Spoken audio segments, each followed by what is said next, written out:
So in the last video, we were talking about KG and his fantastic retirement tour at the start of the year.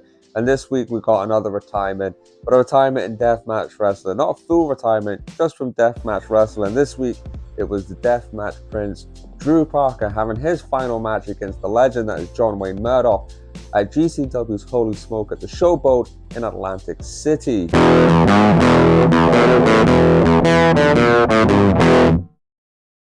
So for me, John Wayne Murdoch is definitely the perfect opponent for Drew in his last match, especially with the run John Wayne Murdoch is having right now, being that he just won the NGI 7. He has been on fire for ICW's No Hold Bar.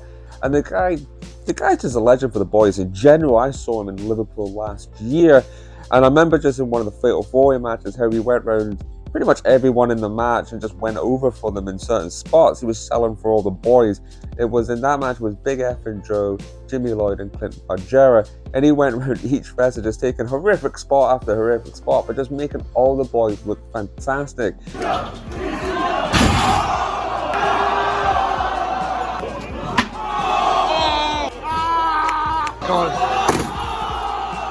And I remember even after this NGI 7 win, the next night he was doing for GCW a Taipei death match with Mance Warner. And trust me, after winning the NGI 7 and then being asked to do another death match the next night and putting on a fantastic Taipei match with Mance Warner, credit is credit due with John Wayne Murdoch. So yes, I just wanted to quickly put him over and how fantastic he is and how great he's been this year and why he was definitely a worthy last match opponent for the great Drew Parker. So, and before we also even get into the match, I'm going to go over Drew Parker's accolades and what he's done in Deathmatch. I haven't got all his accolades here, but we've got the guy was a Big Japan Pro Wrestling Deathmatch Heavyweight Champion 2 times. He was also a Pro Wrestling Freedom, the King of Freedom World Champion. He was also held the GCW Ultra Violent Championship as well. He's also a GCW Tournament of Survival winner, and that was a great match against Matt Tremont. He was on the commentary for this match too. He's also in the Pro Wrestling Illustrated 2021 Top 500 list, and then he also won the Japan Indie Awards, the Best Newcomer for 2021. So yes, Drew has been around. He's done a lot for Deathmatch Wrestling, and nobody, including myself, would ever complain about him retiring, because we all know how much of a strain Deathmatch Wrestling can be on mentally and physically for these guys. So when Drew finally made his appearance for his last match coming out, you can tell he was emotional. You can tell that he was trying to hold back the tears, and you can see the fans gave him a great reception. Even though I'm not actually a fan of his entrance music, it's still, it's worthy of the claps from the crowd. Obviously, he came in. The streamers were being flung into the ring. It was an emotional time, and then we were going to get finally Drew's last death match. We were all looking forward to, and this match started off, well, a couple of wrestling moves, and then, well, the gusset plates then got brought out, which is sort of a John Wayne Murdoch speciality with the gusset plates. When Drew was stuck one at each side of his shoulders, and then obviously one on the head, just to make sure, just to start off, start the blood flowing in this match. And then obviously we have the traditional fantastic Drew spot when he goes around the outside of the ring, and one of his special sort of gimmicks is throwing darts into the back of his opponents, which all the fans, I've seen this live itself. It is at first a bit nasty to watch, but in the end, it's a good gimmick spot. No one else is really doing that in Deathmatch Wrestling, bringing darts to the ring. So anyways, after that, there was going to be a lot more glass cutting spots as well. There was a lot of panes of glass and light tubes in this one. And then you had, John Wayne Murdoch at one point trying to cut Drew's chest with one of the broken light tubes. It was just a spectacular.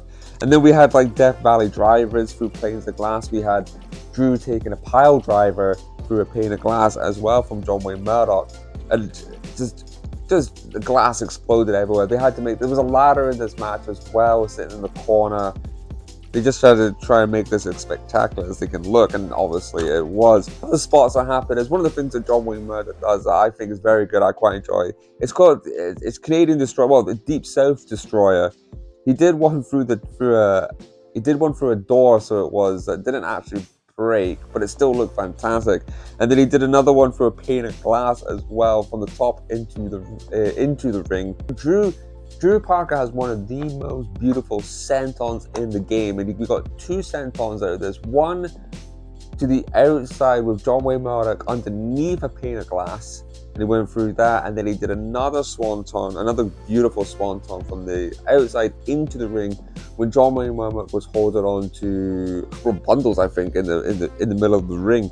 So that's always spectacular. But that, I must admit, again, with this being his last match, I've seen him do this spot a few times, and watching him sort of take those glasses to the back. I mean, after a while, that back scars up. You just got to look at Kasai's back so you do to understand this. So, you know, that was another couple of great spots in the match with the fans cheering, chanting, you know, this is awesome. And it was absolutely fantastic as always. We also got a couple of great near falls in this match too, especially from with Drew Parker giving his classic knee strike when someone's holding the bundles. That was a great near fall. We got a couple more near falls. We got a couple of other glass shots to the head. And then John Wayne Murdoch, you know, delivered, I think it was another destroyer from the top rope. Drew kicks out of that, but then John Wayne Murdoch puts him into a submission hold, and that's when we get Drew Parker tapping out in his last match. He wasn't pinned; he was submitted in the middle of the ring, so he was. That was it. That was Drew's last match. But then we also got a very emotional promo from Drew, talking about his 6 years, talking about how, you know, he loves deathmatch wrestling.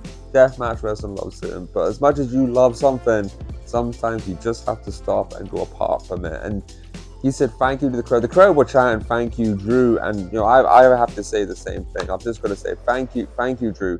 Thank you for all you've done for deathmatch wrestling.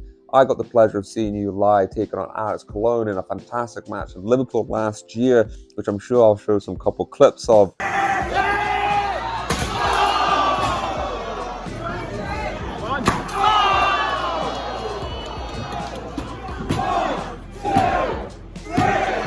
But, you know, one of the greats, and we you know, it's keen to see what he's going to be doing next. Obviously, more wrestler. The next night at the next GCW show, GCW Ransom, he had a match with Speedball Mike Bailey, which I'll definitely need to go and watch next. But it'll be interesting to see what he does next. But as I said, thank you, Drew. Thank you for all what you've done. You know, I've always said, go support deathmatch wrestling for what these guys put themselves through. And Drew was definitely an exception in deathmatch wrestling.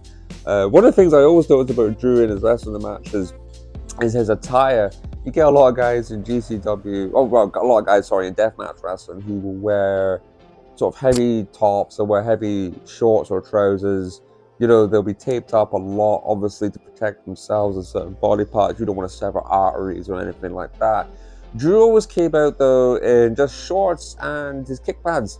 And he had his boots on, obviously, but that was about it. It's the same. It seems to be a thing in UK wrestling because, you know, you've got Big F and Joe with the very exposed legs. But yes, when Drew comes out, he doesn't look like a deathmatch wrestler, does he? But fair play to that guy.